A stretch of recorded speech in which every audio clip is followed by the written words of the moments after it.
केशव अपने छोटे से घर में अपनी पत्नी और बच्चे के साथ रहा करता था। केशव और उसकी पत्नी मिट्टी की चीजें बनाया करते क्योंकि वो कुम्हार थे। एक रोज केशव मटका बनाते हुए अपनी पत्नी से कहता है, सुनो, आज तो एक मटका भी नहीं बिका। शाम का राशन कहाँ से आएगा? मुझे कुछ भी समझ नहीं आ रहा है। इन 5 मटकों का जिन्होंने ऑर्डर दिया था वो भी नहीं आए हैं इन्हें लेने।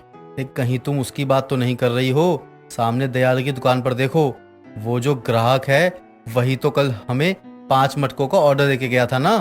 अरे हाँ, ये तो वही है। रुको, अभी मैं इससे पूछती हूँ ये मटके लेने कब आ रहे हैं।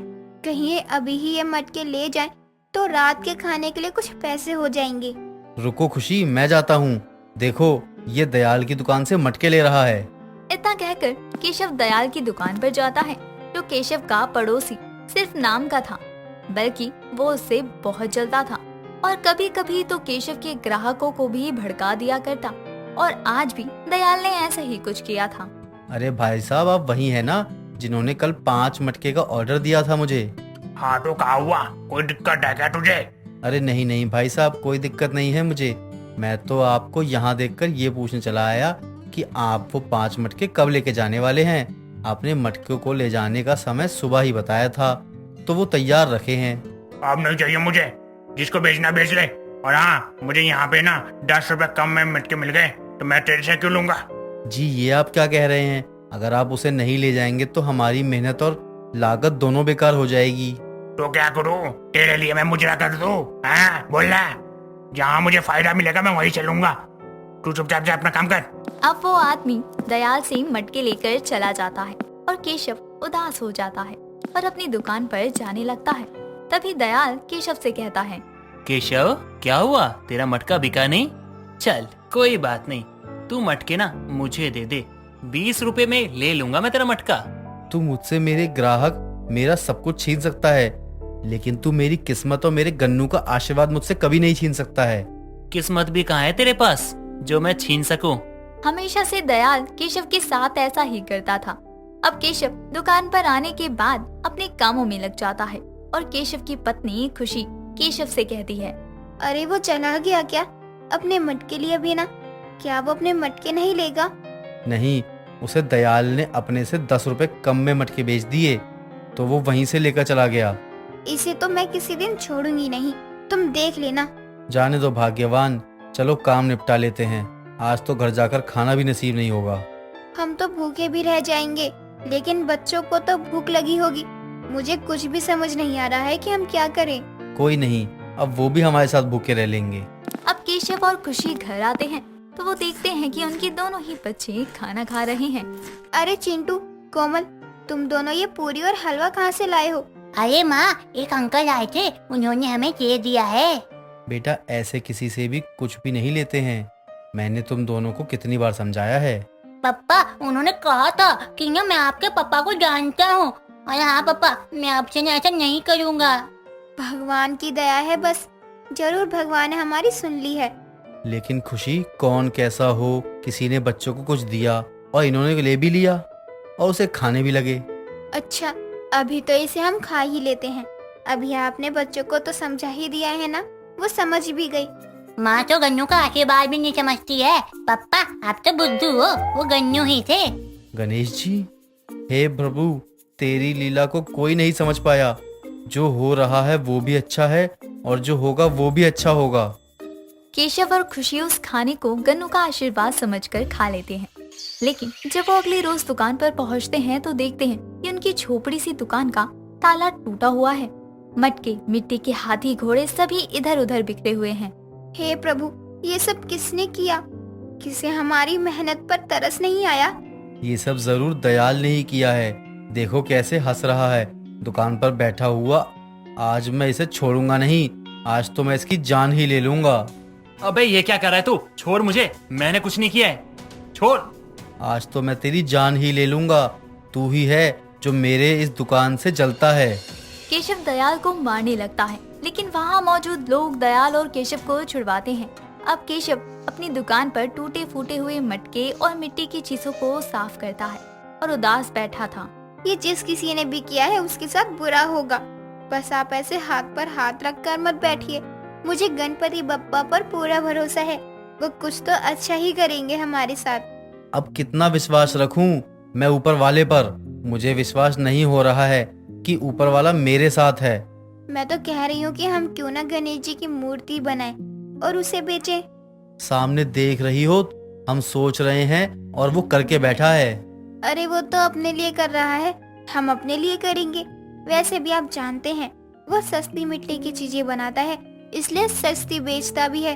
केशव के साथ जो भी हो रहा था वो उस बात से परेशान था, लेकिन इस बार वो गणेश भगवान पर विश्वास रखकर और गणेश जी की छोटी छोटी मूर्तियां बनाता है, क्योंकि दयाल तो पहले से ही मूर्तियां बना चुका था। लेकिन वो अब अपनी मूर्तियों पर कलाकारी करना शुरू कर देता है, जिससे करीब कुछ दिनों बाद ही कई बेहतरीन गणेश जी की मूर्तियां बनकर तैयार हो जाती हैं। इस बार आपने एकदम मूर्तियों का रंग और आकार बदल दिया है।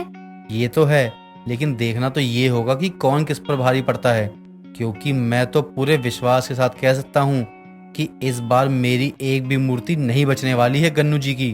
अब एक तरफ दयाल और दूसरी तरफ केशव दोनों ही अपनी अपनी मूर्तियों को गणेश चतुर्थी के लिए सजा चुके थे। लेकिन केशव देखता है कि हर कोई दयाल की दुकान पर ही जा रहा है और दयाल भी केशव को पैसे गिन गिन कर दिखा रहा था।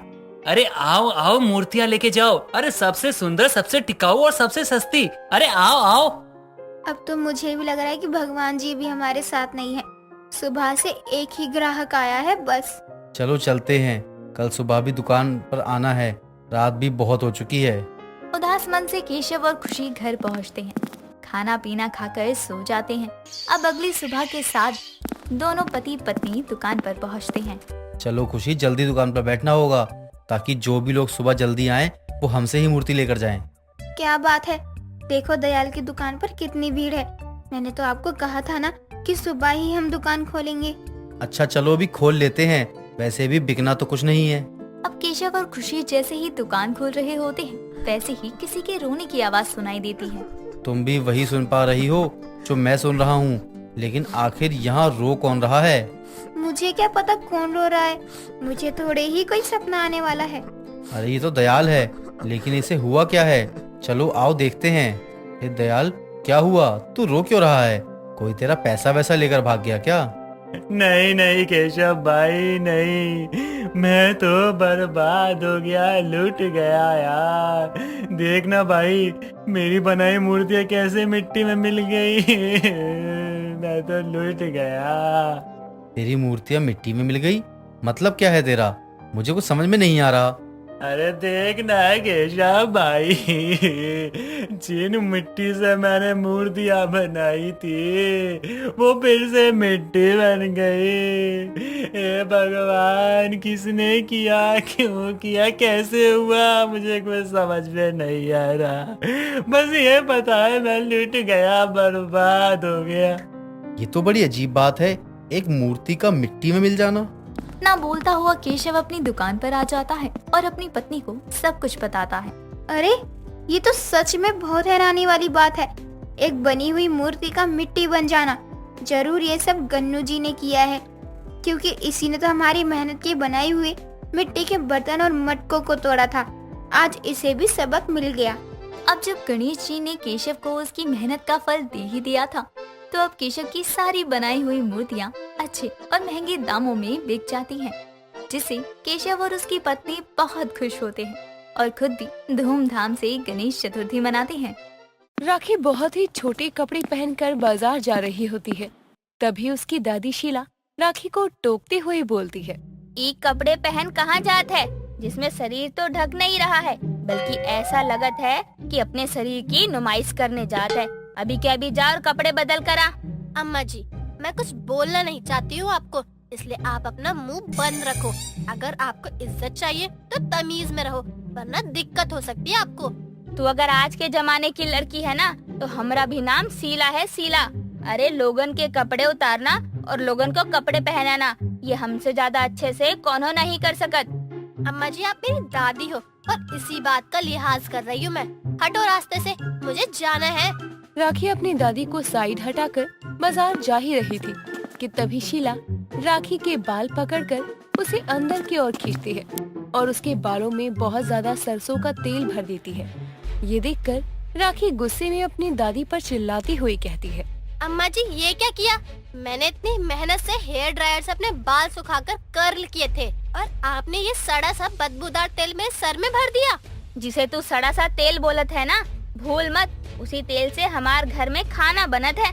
तो जरा सोच समझ कर बोल कि खाने को खराब बोलत है या तेल को। बहुत हो गया अम्मा जी आपका। अरे आप ओल्ड लोगों की यही प्रॉब्लम होती है, खुद का ब्लाउज देखा नहीं जाता कि कहाँ जा रहा है, लेकिन लड़कियों के क्रॉप टॉप पर पूरी नजर रखते हैं। हाँ नजर रखत है तो क्या, तू बोले तो ये कला हम तुमको भी सिखाऊं। अरे लड़कियों की इज्जत तो उनका गहना होता है, लेकिन आजकल के बच्चे वो क्या कहते हैं, क्लब जाने के लिए अपने गहनों को 2 पैसों में भी बेचने को तैयार हो जाते हैं। अरे तेरे पापा इसलिए कमा रहे हैं कि तू ये सब करे यहाँ। अम्मा जी आपको नहीं पता तो सुन लीजिए, पापा हमारे लिए कमा रहे हैं ताकि हमारा लाइफस्टाइल अच्छा कर सके, और इतना भी कुछ बड़ा तो नहीं कर रहे हैं ना पापा हमारे लिए। सब माँ बाप अपने बच्चों के लिए करते हैं। सड़क पर बैठा बच्चा भी भूखा नहीं सोता क्योंकि उसके माँ बाप भीख मांगते हैं। तो अपने माँ बाप की तुलना भिखारी से करत है। अरे शर्म कर लड़की, शर्म कर। जिस क्लब में जाने के लिए तू हमसे इतनी ज्यादा बहस करत है ना, उस क्लब में जाने लायक तेरे पापा ने ही तुझे बनाया है। आई नो अम्मा जी, काश मैं भी पापा को आपके बारे में ऐसे ही कुछ बोल पाती, लेकिन आपने और दादाजी ने पापा के लिए कुछ किया ही नहीं। पापा आज अपने दम पर यहाँ है। तू ऐसे नहीं मानेगी ना, रुक हम तुझे अभी बताते हैं। शीला इतना बोलकर राखी को अंदर कमरे में बंद कर देती है और बाहर कहीं जाने नहीं देती। राखी चिल्लाती रहती है, लेकिन उसकी बातों का कोई जवाब नहीं मिलता और शीला अपनी कमरे में चली जाती है। ऐसे ही शाम को अनुपमा अपने ससुर सुखीलाल के साथ पार्क में टहलने के लिए गई होती है। सुखीलाल अनुपमा से कहता है, बहुरिया, घर के तनाव से दूर आकर इस शांति और शुद्ध हवा में कितना अच्छा लागत है। हाँ ससुर जी, सच में हरी हरी घासों में नंगे पैर चलने का अपना ही मजा होता है। तभी तो बहुरिया मैं तो कहता हूँ कि तुझे भी हमारे साथ रोज शाम को पार्क आना चाहिए। अरे पूरा दिन तो तू घर में अपना सास और बच्चों की चिक में फंसी रहता है, थोड़ा खुद को भी समय दिया कर। अनुपमा और सुखीलाल पार्क में ऐसे ही बातें करते हुए टहल रहे थे। तभी अनुपमा की नजर नलिन के दोस्त अजय पर जाती है, जो ऋचा का दुपट्टा खींचता है और ऋचा अजय से कहती है, अजय तुम तो मेरे दोस्त हो, तो तुम यहाँ पार्क में मुझे अकेला देखकर मेरे साथ ये क्या कर रहे हो? तुम जानते नहीं हो मेरे पापा क्या कर सकते हैं तुम्हारे साथ। अभी भी समझ जाओ, अच्छा होगा तुम्हारे लिए। अरे तेरे बाप को जब तक पता चलेगा तब तक तो उसके पास रोने के सिवा कुछ बचेगा ही नहीं। और रही बात तेरी, बहुत घमंड है ना तुझे पता नहीं औरतों का इतना करना ठीक नहीं होता है। मुझे नहीं पता था कि तुम इतने ज्यादा गंदे निकलोगे। अरे मैंने तुम्हें हमेशा ही अपना इतना अच्छा दोस्त समझा, और तुम मेरे साथ इतनी गिरी हुई हरकत कर रहे हो। अभी तो कुछ किया भी नहीं है मैंने, तुम रुको, पहले जब करूँगा ना तब कुछ बोलना। तुम अपने आप को ज्यादा हीरो मत समझो, क्योंकि मैं आज की लड़की हूँ। मैं तुम्हें तुम्हारे इरादों में कामयाब नहीं होने दूंगी। मैं यहाँ आवाज लगाकर सबको बुला लूंगी। इस पार्क में बहुत ही कम लोग आते हैं, और जितना बड़ा पार्क है ना, बचे कुछ लोग तक तुम्हारी आवाज भी नहीं जा सकती है। तुम्हारे हाथ पैर मारने का कोई फायदा नहीं है यहाँ पर। अजय ऋचा को अपनी तरफ खींचने लगता है। ये सब होते देखकर सुखीलाल अनुपमा से कहता है, बहुरिया, ये लड़की और लड़का तो नलिन बिटवा के दोस्त है ना, फिर ये लड़का बेचारी बच्ची के साथ ऐसे बदतमीजी करत है। जरा चल तो देखे हम क्या करत हैं ये दोनों। ससुर जी आप कहीं मत जाइए, आप यहीं रुकिए, इन्हें तो हम देखते हैं। इतना बोलकर अनुपमा ऋचा के पास जाती है। अजय ऋचा के साथ बदतमीजी कर रहा था। अनुपमा अजय को एक जोरदार थप्पड़ जड़ देती है और नीचे गिरा हुआ ऋचा का दुपट्टा अनुपमा उठाती है और ऋचा को पकड़ाती है। अनुपमा अजय को थप्पड़ ही थप्पड़ मारे जा रही थी और वो कहती है, अरे तुम जैसे लोग समाज में रहने लायक ही नहीं हो। जो इंसान औरत की इज्जत करना नहीं जानते हैं, उससे हम क्या ही उम्मीद कर सकते हैं। लेकिन तुम जैसे लोग भूल जाते हो कि औरत बस शांत नहीं रहना जानती, बल्कि काली माँ का रूप भी लेना जानता है। अनुपमा आंटी, आप यहाँ आप गलत समझ रही हो, ऐसा कुछ भी नहीं है। अच्छा, जब तोहरी चोरी पकड़ी गई तो तेरा गुनाह सबके सामने आ गया, तो हम गलत समझ रहे हैं। अरे कुछ तो शर्म कर, यहाँ ऐसी घिनौनी हरकत करत है तो अपनी माँ बहन को का शक्ल दिखाएगा घर में जाकर। अनुपमा बिना कुछ सोचे अजय को मारे ही जा रही थी कि तभी ऋचा अनुपमा का हाथ पकड़ लेती है और अनुपमा को धक्का देती हुई ऋचा बोलती है, आंटी ये क्या कर रही हो? अरे आप जैसी थर्ड क्लास औरतों की यही दिक्कत होती है, जिन्हें कुछ पता नहीं होता लेकिन महान बनने आ जाती हैं। आपको शर्म है या नहीं? बिटिया ई का बोलत हो, हम तो तेरी ही मदद कर रहे थे। ये दुष्ट तेरे साथ बदतमीजी कर रहा था तो हम इसको सबक सिखा रही थी। तुझे डरने की कोनो जरूरत नहीं है। हाँ, आप जैसे लोग होंगे तो हमें क्या ही जरूरत है डरने की। अरे आंटी, अजय मेरे साथ कुछ भी गलत नहीं कर रहा था, वो तो बस हम प्रैंक कर रहे थे। अजय मेरे साथ छेड़छाड़ करता और फिर मैं पुलिस के कपड़ों में सामने आ जाती। अजय का प्रैंक उस पर ही उल्टा पड़ जाता। माफ करना बिटिया, हमको नहीं पता था कि तुम लोग ये सब कर रहे हो। हमको तो लगा कि तेरे साथ कुछ गलत ना हो जाए, इसलिए हम बिना कुछ सोचे समझे यहाँ आ गए। आंटी अब मेरी बात कान खोलकर सुनो। आपको ना खुद पर ध्यान देना चाहिए, ना कि समाज पर। अरे समाज आप जैसे लोगों की वजह से ही पीछे है। लड़की के साथ कुछ हो रहा है तो देखते रहो ना, लड़की की लड़ाई वो खुद लड़ लेगी। आप हो कौन बीच में बोलने वाली? और वैसे आप जैसी औरतें जो झंडा लेकर घूमती हैं ना, हमें लड़कियों की रक्षा करनी है, वही औरतें सबसे ज्यादा लड़कियों को दबाती हैं। अजय और ऋचा दोनों अनुपमा को सुनाए जा रहे थे कि तभी पीछे से विक्की कैमरा लेकर आता है और बोलता है, भाई ये वीडियो बहुत ही अच्छी बनी है, लोग देखेंगे ना तो पागल हो जाएंगे कि एक औरत ही दूसरी औरत की सबसे बड़ी दुश्मन होती है। का मतलब बिटवा, औरत ही औरत की सबसे बड़ी दुश्मन होता है? अरे आंटी बात बहुत ही सिंपल है, हमें आपकी जैसी औरत चाहिए जो भाषण दे सके। और देखो आपने भाषण दिया, अब हम इस वीडियो को अपनी तरह मॉडिफाई करके आपका कैरेक्टर ऐसा बना देंगे कि आप जैसी औरतें ही लड़कियों को नीचा दिखाती हो।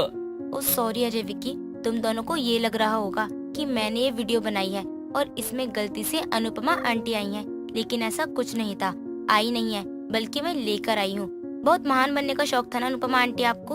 अब देखना, इतनी ऊपर पहुँचा दूंगी ना आपको कि ना आसमान मिलेगा और पैरों के नीचे से जमीन भी खींच लूंगी मैं। अनुपमा की तीनों मिलकर बहुत ही खिल्ली उड़ाते हैं। अनुपमा को खुद ही बहुत शर्मिंदगी महसूस होती है। वो मुंह लटकाकर वहाँ से चली जाती है। अनुपमा इस बात से बिल्कुल अनजान थी कि ये सब ऋचा की ही एक साजिश का हिस्सा है, जिसे ऋचा ने बखूबी पूरा किया। मीना की शादी उमेश शाम के लड़के से हो जाती है। मीना भगवान की बहुत पूजा पाठ करती थी, लेकिन शादी के बाद बहुत समय बीत जाने के बाद भी मीना की कोई संतान नहीं होती और वो इस बात से बहुत दुखी रहने लगी थी। मीना की खुद की संतान न होने की वजह से दूसरों के बच्चे देखकर वो बहुत जलती थी। ऐसे ही समय बीतता है। एक दिन उसकी सास सरला उसके पास जाकर उससे कहती है, शादी को आज 2 साल होने वाले हैं, लेकिन आज तक तेरी गोद नहीं भरी। कब देगी तू हमारे घर को वारिस? कब हमारे घर में बच्चों की किलकारियां गूंजेगी? कहने को तो तू भगवान की बड़ी भक्त है और भगवान तेरे साथ ही इंसाफ नहीं कर रहे। माँ जी, इसमें मेरी क्या गलती है? जब मेरी किस्मत में होगा तो मेरी गोद भर जाएगी और मुझे भगवान पर पूरा भरोसा है। वो अपने भक्त को ज्यादा दुखी नहीं रहने देते। और माँ जी, आप मुझे इस तरह ताने क्यों देती रहती हैं? आपको क्या लगता है कि मैं माँ बनना नहीं चाहती? ऐसा नहीं है माँ जी। इतना कहकर मीना वहाँ से चली जाती है। मीना की सास उसे हमेशा ताने दिया करती और वो बेचारी सब कुछ सहती और कोई जवाब नहीं देती। ऐसे ही वक्त गुजरता है और एक दिन मीना के घर उसकी बहन विमला आती है। वो बेचारी बहुत लाचार होती है। मीना की बहन विमला अपने साथ अपने 2 बच्चों को लेकर आती है। मीना अपनी बहन को देखकर बहुत खुश होती है और अपनी बहन के पास जाकर वो उससे कहती है, अरे विमला, तो इतने दिनों बाद यहाँ आना अंदर। तुझे मिलकर बहुत अच्छा लग रहा है। ये तेरे बच्चे कितने सुंदर हैं। तुझे इतने दिनों बाद देखकर मैं बहुत खुश हूँ। यहाँ आते वक्त तो मैं ये सोच रही थी कि तू मुझे मिलेगी या नहीं। ऐसा क्यों कह रही है? वो सब छोड़, तू अंदर आ पहले। विमला घर में आती है। मीना अपनी बहन के लिए चाय नाश्ता लेकर आती है। उससे बैठकर बातें करती है कि तभी विमला की बहन मीना से कहती है, मीना, दरअसल मेरे तेरे घर आने की एक वजह है, जिस वजह से मैं यहाँ आई हूँ। हो सकता है तुझे ये बात अच्छी ना लगे, लेकिन मेरे पास और कोई दूसरा चारा नहीं है। ऐसा क्यों कह रही है विमला? और ऐसी कौन सी बात है जो मुझे नहीं पता? बोलना, मैं करूँगी तेरी मदद। आखिर मैं तेरी बहन हूँ और अगर मैं नहीं समझूंगी तो कौन समझेगा? तू बोल तो सही कि आखिर बात क्या है? दरअसल मीना, बात ये है कि मेरी तबीयत कुछ ठीक नहीं रहती, जिस वजह से मैं अपने बच्चों का ठीक से ख्याल नहीं रख पा रही हूँ। घर की ऐसी हालत है कि मैं इनको 2 वक्त का खाना भी नहीं दे सकती। इसलिए मैं चाहती हूँ कि तू मेरे इन 2 बच्चों का पालन पोषण करे। जब तक तेरे बच्चे नहीं हुए हैं तब तक तू इनको अपने पास रख ले। तेरे बच्चे होने के बाद मैं इनको लेकर यहाँ से चली जाऊंगी।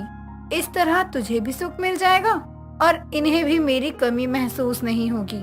ठीक है विमला, मैं तेरे बच्चों को अपने पास रख लूंगी। तू चिंता मत कर, आखिर मैं भी तो इनकी माँ जैसी ही हूँ। मैं इन्हें बहुत अच्छे से रखूंगी।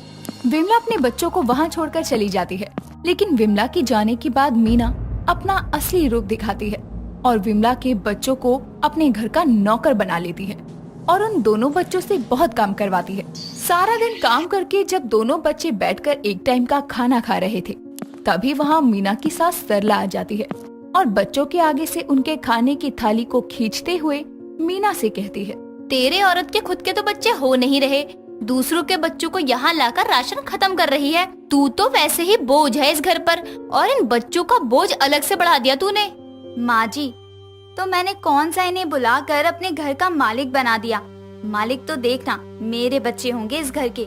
ये लोग तो बस इस घर में कामकाज के लिए रखे हैं मैंने। ऐसे ही वक्त गुजरता है और मीना उन बच्चों से नौकरों की तरह हर वक्त काम कराया करती और उसे उन पर जरा भी दया नहीं आती।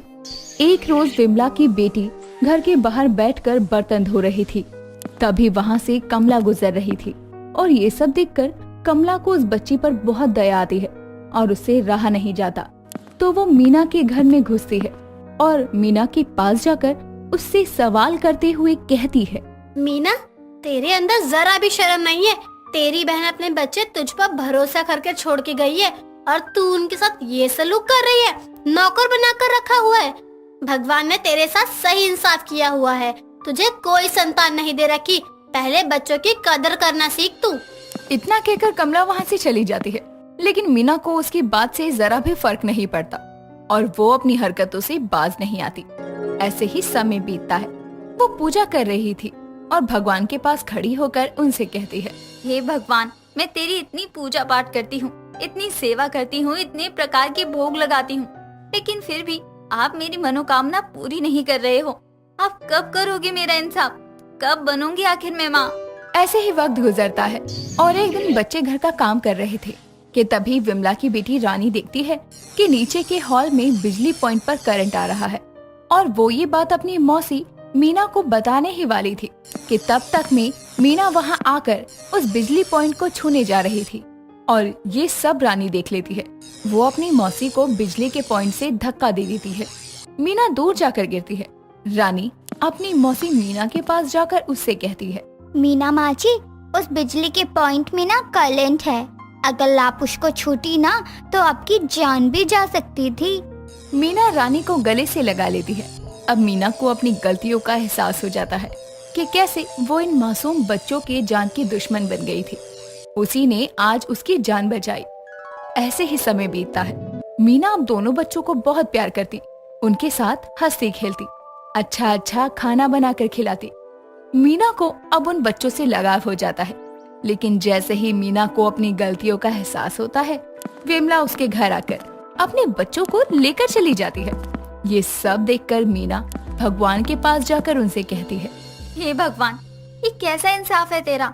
जब मैं उन बच्चों के साथ बुरा सलूक करती थी तब वो मेरे साथ थे, लेकिन जब मैं उन्हें समझी और मुझे मेरी गलतियों का एहसास हुआ तब आपने मुझसे वो 2 खुशी के पल भी छीन लिए। ना तो मेरी कोई संतान है। ये कैसा इंसाफ है भगवान आपका? मैं मानती हूँ मैंने बहुत गलतियाँ की हैं, मुझे माफ कर दो, लेकिन अब मैं उन बच्चों से दूर नहीं जाना चाहती। मेरे साथ इतना बुरा मत करो भगवान, मत करो। भगवान देखता है कि मीना को अपनी गलतियों का एहसास हो गया है। भगवान उसकी गलतियों को माफ कर देता है। ऐसे ही समय बीतता है और मीना पेट से होती है और एक सुंदर से बेटी को जन्म देती है, मानो जिसे भगवान ने उसकी सुन ली हो। मीना बहुत खुश होती है। मीना की सास सरला उसके बच्चे को हाथ में लेकर कहती है, तरस गई थी मैं इस दिन के लिए। अब जाकर भगवान ने मेरी मनोकामना पूरी की। ना जाने कितना समय लगा दिया भगवान ने, लेकिन देर से ही सही, लेकिन ऊपर वाले ने मेरी सुनी तो जरूर और मुझे दादी बनने की खुशी दे ही दी। मैं कितना खुश हूँ मैं बता नहीं सकती। सही कहते हैं, भगवान के घर देर है अंधेर नहीं, वो हर किसी का इंसाफ करता है। जैसे मानो भगवान ने उनकी वर्षों पुरानी मुराद को पूरा कर दिया हो।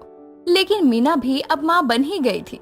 लेकिन किसी ने सही ही कहा है, हाँ, भगवान सबका इंसाफ करता है और उचित तरीके से करता है। जैसे जब तक मीना ने उन बच्चों के साथ नाइंसाफी की, भगवान ने तब तक उसके साथ इंसाफ नहीं किया। लेकिन जिस दिन मीना को अपनी गलतियों का एहसास हुआ, भगवान ने उसके साथ सही इंसाफ किया। क्या सही कहा है, जैसी करनी वैसी भरनी। सभी कर्मों का इंसाफ इसी धरती पर रहकर ही हो जाता है। इसीलिए अच्छे कर्म करो।